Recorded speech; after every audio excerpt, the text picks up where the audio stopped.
इस कहानी को जरा गौर से सुनिएगा, क्योंकि ये कहानी आपकी जिंदगी बदलने वाली है। आजकल 12 से 25 साल के नौजवानों को इतनी चिंता हो रही है कि चिंता की वजह से उनका किसी भी काम में मन नहीं लग रहा। वो हमेशा परेशान ही रहते हैं। ना तो वो अंदर से खुश होते हैं और ना ही उनके अंदर कार्य करने की शक्ति है। फिर भला उन्हें कामयाबी कैसे मिलेगी? वो अपनी मंजिल तक कैसे पहुंचेंगे? एक समय की बात है, गौतम बुद्ध से उनके एक शिष्य ने एक बार पूछा कि महात्मा, क्या ऐसा संभव है जो मैं मेरे मन में सोचूं वो सारी चीजें अपने आप मुझे मिलना शुरू हो जाए? बुद्ध बोले, ऐसा संभव तो है, लेकिन क्या इसके लिए तुम ये 2 चीजें कर पाओगे? शिष्य बुद्ध से बोला, क्या सच में ऐसा संभव होता है? अगर हाँ तो महात्मा मुझ पर कृपा कर मुझे बताइए, ऐसा होना कैसे संभव है?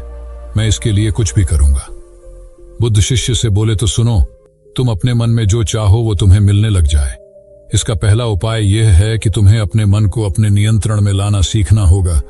जब तुम्हारा मन पूरी तरह से तुम्हारे काबू में आएगा, तब उस दिन तुम्हें अपनी मनचाही चीजें मिलना शुरू होंगी। शिष्य बुद्ध से बोला, लेकिन गुरुजी, मन को वश में कैसे लाया जाता है और इस समस्या का दूसरा उपाय क्या है? बुद्ध शिष्य से कहते हैं, मन को वश में लाने का सबसे पहला और महत्वपूर्ण उपाय अपनी इंद्रियों को संयमित करना होता है। तुम्हारे 5 इंद्रियां जब तुम्हारे वश में होंगी, तभी तुम अपने मन को वश में करने में कामयाब हो पाओगे। शिष्य कहता है गुरुदेव, आप कहते हो कि इंद्रियों को काबू में करने से हमारा मन हमारे काबू में आएगा और फिर जो मैं मेरे मन में सोचूं वो चीज मुझे मिलने लगेगी। लेकिन गुरुदेव, इंद्रियां तो मेरे काबू में हैं। मैं जैसे चाहूं वैसे अपने हाथों को, आंखों को या फिर पैरों को हिला सकता हूं। फिर मुझे जो चाहे वो चीजें क्यों नहीं मिल पाती? बुद्ध शिष्यों से कहते हैं, बालक, तुम अपने 5 इंद्रियों की क्रिया के बारे में अपने मन में विचार कर रहे हो, लेकिन अपने 5 इंद्रियों को अपने काबू में रखने का असली अर्थ ये है कि तुम्हें किसी भी भौतिक चीज का मोह न रहना। जब मनुष्य के मन के अंदर अलग अलग प्रकार के मोह उत्पादित होते हैं, तब उसका मन उन चीजों को देख दुखी होता है, जिस वजह से वो व्यर्थ की चिंता में फंसता चला जाता है। वहीं जिस इंसान का मन उसके काबू में होता है, ऐसा व्यक्ति किसी भी प्रकार के मन के छलावे में न फंसकर अपने लक्ष्य की ओर अग्रसर होता है, और वही व्यक्ति जीवन में आगे जाकर अपने लक्ष्य को पूरा कर जीवन में सफल बन पाता है। शिष्य कहता है, हे महात्मा, मन को वश में करने का सही उपाय क्या है? किस प्रकार मैं अपने मन को अपने वश में ला सकूंगा? और गुरुदेव, दूसरा उपाय क्या है जिससे मैं अपनी मनचाही चीजों को पा सकता हूं? बुद्ध शिष्य से कहते हैं, तुम्हें अगर अपने मन को वश में करने का उपाय पता करना है तो तुम सामने दिख रहे पेड़ के नीचे 1 महीना हर दिन 2 घंटों के लिए मौन रहकर ध्यान करना सीखो। जैसे ही तुम्हारे इन 30 दिनों का सफर खत्म होगा, वैसे ही तुम्हें अपने मन को काबू में करने का उपाय मिल जाएगा। जिस दिन तुम्हें अपने मन को काबू में करने का उपाय पूरी तरह से हो गया, उसी दिन से तुम अपने मन में जिस भी चीज का विचार करोगे, वही चीज तुम्हें प्राप्त होना शुरू होगी। अगर तब तुम पैसे के बारे में या फिर संसार में मौजूदा किसी भी चीज के बारे में अपने मन में विचार करते हो, तो वो विचार तुम्हें अपनी मनचाही चीज को प्राप्त करने में तुम्हारी मदद करेगा। पर इसके लिए तुम्हें अपने मन को वश में कर पाना अत्यंत जरूरी है। जब तुम अपने मन को वश में कर लोगे, तभी मैं तुम्हें दूसरे उपाय के बारे में बताऊंगा। शिष्य बुद्ध को प्रणाम कर कहता है, ये तो काफी आसान कार्य है। 1 महीना ही क्या, मैं 1 साल तक 2 घंटे उस पेड़ के नीचे बैठ सकता हूँ। आप मुझे आज्ञा दें, कल से ही मैं ध्यान में बैठने के लिए तैयार हूँ। बुद्ध शिष्य से बोले, ठीक है, तुम पहले 30 दिन उस पेड़ के नीचे मौन रहकर ध्यान करके दिखा दो, फिर हम आगे बात करेंगे। उस शिष्य को लगता है, गुरुदेव ने तो मुझे बहुत ही आसान कार्य सौंपा है, इसे तो मैं आसानता पूर्वक कर सकता हूँ। इसमें कौन सी बड़ी बात है? 1 महीना पैर के नीचे ध्यान ही तो लगाना है, इससे मैं आसानी से कर सकता हूँ। शिष्य दूसरे दिन गौतम बुद्ध को प्रणाम कर उस पेड़ के नीचे मौन रूप से बैठ गया। 3-4 दिन तक ऐसे ही चलता रहा। शिष्य हर दिन बुद्ध के पास जाता है, उनको प्रणाम करता और उस पेड़ के नीचे जाकर मौन रूप से ध्यान करना प्रारंभ करता। लेकिन जब 6ठे दिन रोज की तरह शिष्य उस पेड़ के नीचे बैठने गया, तब उस समय उसका मन बेकाबू होने लगता है। उसके मन में अलग अलग चीजों के विचार आना शुरू होते हैं। उसने अब तक जिस लोगों से बुरा बर्ताव किया, अपने साथ गुरुकुल में पढ़ रहे भाइयों को उसने हर बार कैसे मूर्ख बनाया और अपनी तारीफ करने के लिए गुरुजी को कब कब झूठ बोला, इन सारी बातों के विचार उसके मन में उत्पादित होने लगे, जिससे उसका पूरी तरह ध्यान में मन लगना बहुत ही मुश्किल होने लगा।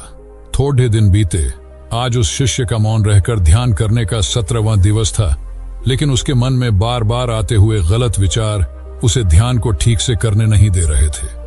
इसके लिए उसने मन में निर्णय किया, मैं इस समस्या का हल गुरुदेव से पूछता हूँ, उन्हें इसका हल जरूर पता होगा। 18वें दिन उसके मुंह पर आ रहे भाव देखकर बुद्ध पहले ही समझ चुके थे कि आज ये सिर्फ प्रणाम करने नहीं है, अपितु किसी समस्या का हल पूछने आया है। शिष्य बुद्ध के पास जाता है और कहता है, ही महात्मा, आपके बताए अनुसार मैं हर रोज 17 दिनों से उस पैर के नीचे ध्यान लगाने बैठ जाता हूँ। शुरुआती दिनों में मैं जब ध्यान लगाने बैठता था, जब मेरा मन पूरी तरह लगता था, लेकिन अब उस पैर के नीचे जब मैं अपना ध्यान लगाने बैठ जाता हूँ तब मेरा ध्यान अच्छे से नहीं लग पाता। मेरे मन में अलग अलग प्रकार के विचार आते हैं। जो विचार मुझे आते हैं उनके बारे में सोचकर मुझे अपनी सोच के ऊपर गुस्सा आने लगता है। मैंने अपने गुरु भाइयों के साथ कितना गलत किया, कितनी ही बार मैंने आपसे प्रशंसा के खातिर झूठ बोला। इन सभी गलत और विचार मुझे अंदर से दुखी करते हैं और मेरा ध्यान टूट जाता है। मैं सोचने लगता हूं कि मैं कितना गलत था, जिसकी वजह से मेरा ध्यान पर मन लगना तो दूर में ध्यान करते समय इन्हीं विचारों से जूझता रहता हूं। है महात्मा, मुझ पर कृपा करें और मुझे इन गलत विचारों को अपने मन से पूरी तरह खत्म करने में सहायता कीजिए। बुद्ध शिष्यों से कहते हैं, तुम्हें जब मैंने पहले दिन मौन रहकर पेड़ के नीचे बैठने के लिए कहा था, अब तुम्हारे मन में किसी भी प्रकार के विचार नहीं आ रहे थे, लेकिन अब 18 दिन बीतने के बाद तुम्हारे मन में अपनी गलतियों के विचार उत्पादित हो चुके, जिसका कारण एक ही है।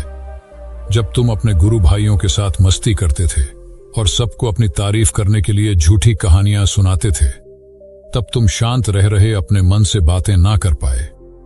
पूरे दिन गुरु भाइयों के सामने बढ़ावा करने में समय व्यतीत करते थे, लेकिन जब तुम अपने अंदर अपने मन से बातें करना प्रारंभ किया तो तुम्हें अपने आप ही अपनी गलतियों के बारे में विचार आने शुरू हुए, जिसका कारण एक ही है। व्यक्ति अपने आप से किसी भी सवाल को पूछता नहीं है। लोग शांत रहकर खुद से बात करना पसंद नहीं करते और दूसरों से अपनी समस्याओं का हल पूछकर उदास होते हैं। जब इंसान अपनी किसी भी प्रकार की समस्या का हल शांत रहकर अपने आप से पूछता है, तब उस वक्त उस व्यक्ति की बुद्धि खुद ब खुद उस समस्या को हल करने का रास्ता उस इंसान को बताना शुरू करती है। जब तुम अपने आप से बातें करना प्रारंभ करते हो, तब तुम्हें खुद की अच्छाइयां और बुराइयां दोनों दिखना शुरू होती है, जिसका फायदा तुम्हें भविष्य में होना शुरू होता है। यानी जब तुम्हें अपनी गलतियां दिखती है, तब तुम उन पर शांति से काम कर अपने आप ही आगे बढ़ना शुरू कर देते हो।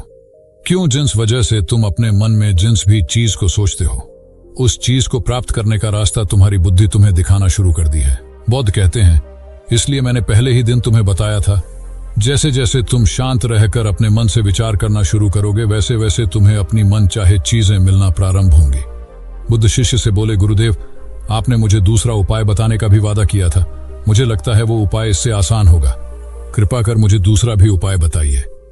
बुद्ध शिशु को बोले, मैं तुम्हें दूसरा उपाय तुम्हारे 30 दिन पूरे होते ही बता दूंगा। शिष्य बुद्ध को निराशा भरी नजरों से देखता है और वहां से चला जाता है।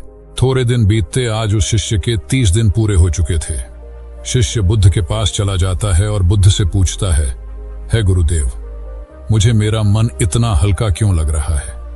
आज मेरे मन में पहले से कम विचार आते हैं और मेरे मन में किसी चीज को प्राप्त करने का मोह भी नहीं है। लेकिन गुरुदेव, दूसरा उपाय क्या था जिसे आपने उस दिन नहीं बताया? बुद्ध शिष्यों से कहते हैं, दूसरा उपाय था ही नहीं, बस मैंने तुम्हें इसलिए दूसरे उपाय के बारे में बताया था क्योंकि तुम ध्यान के इस 30 दिन में भटक ना जाओ। तुम अपने ध्यान के इन दिनों पूरी तरह से खत्म कर पाओ, जिससे तुम्हें अपने अंदर की आवाज को पहचानने में मदद हो और तुम जान सको कि ऐसा संभव जरूर है कि जो तुम चाहो वो तुम्हें मिल सकता है। लेकिन अपने मन को वश में करने के बाद इसके रास्ते और भी ज्यादा आसान हो जाते हैं। इसलिए इंसान का मन अगर उसके वश में हो तो वो अपनी मनचाही चीज को प्राप्त करने में समर्थ रहता है। वो कहते हैं ना, मन के जीते जीत और मन के हारे हार। इसलिए मन को काबू में करना सीखो, शांत रहो, हर दिन ध्यान करो, एक्सरसाइज करो, तभी तुम्हारे दिनचर्या बदलेगी। जब तक तुम अपने मन को शांत नहीं कर लेते, तब तक तुम जीवन में कुछ भी नहीं पा सकते। कुछ पाने के लिए मन का शांत होना जरूरी है और तब तुमको हर वो चीज मिलेंगे जो तुम सोचोगे। दोस्तों, गौतम बुद्ध की इस कहानी को आप अपने परिवार या मित्रों के साथ शेयर करके उन्हें भी बुद्ध के ज्ञान से अवगत करा सकते हैं।